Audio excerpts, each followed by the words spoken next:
আহা, বর্ষার দিন কি সুন্দর, কিন্তু ঘরে তো চাল ডাল নেই। আজ আমরা খাবোটা কি?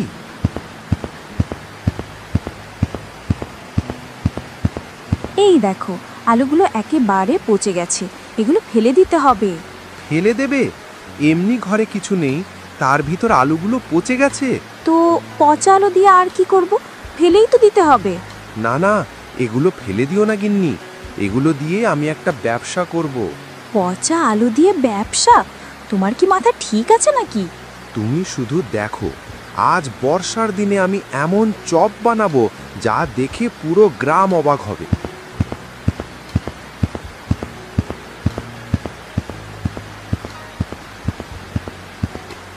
উফ, এই চপ থেকে কেমন গন্ধ বেরোচ্ছে রে।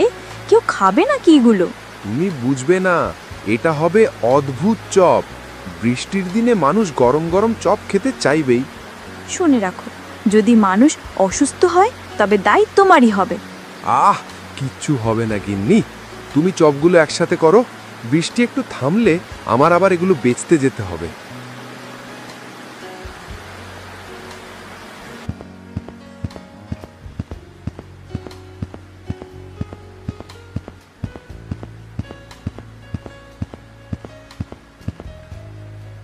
এই রবি, তোমার চপ থেকে কেমন আজব গন্ধ আসছে রে?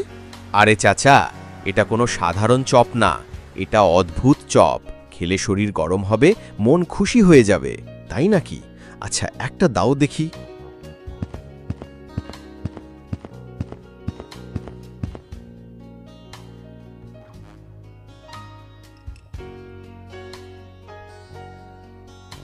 আসছে বৃষ্টি, ঝুমঝুম, চপ খাবো আমি টুমটুম।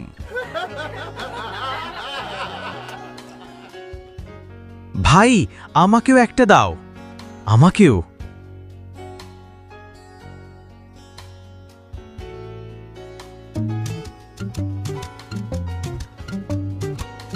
এ কি রে, আমি দেখি নড়তে পারছি না।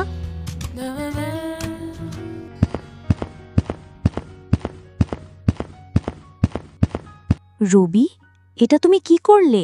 সবাইকে অসুস্থ করে ফেলছো নাকি? আরে না গো, আমি তো শুধু একটু টাকা কামাতে চেয়েছিলাম।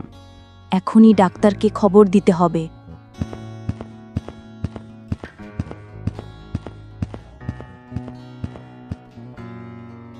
এদেরকে দেখে যা বুঝলাম, এদের এই অবস্থা পচা আলুর চপ খাওয়াই হয়েছে। এই খাবার খেতে থাকলে সবাই মারাও যেতে পারে। পচা খাবার মানুষকে আনন্দ দেয় না, বরং অসুখ ডেকে আনে। শর্টকাট পথে টাকা কামানোর ফল এটাই হয়। রবি, তুমি আমাদের সঙ্গে প্রতারণা করলে। আমি ভুল করেছি ভাই, সব আমাকে মাফ করে দিন।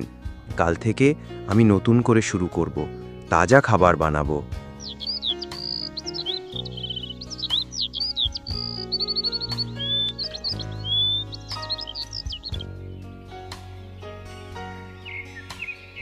এই তো, আজ কি আসল চপের স্বাদ পাচ্ছি। দেখেছো, সৎ পথে চললে মানুষ নিজেরাই তোমার পাশে দাঁড়ায়।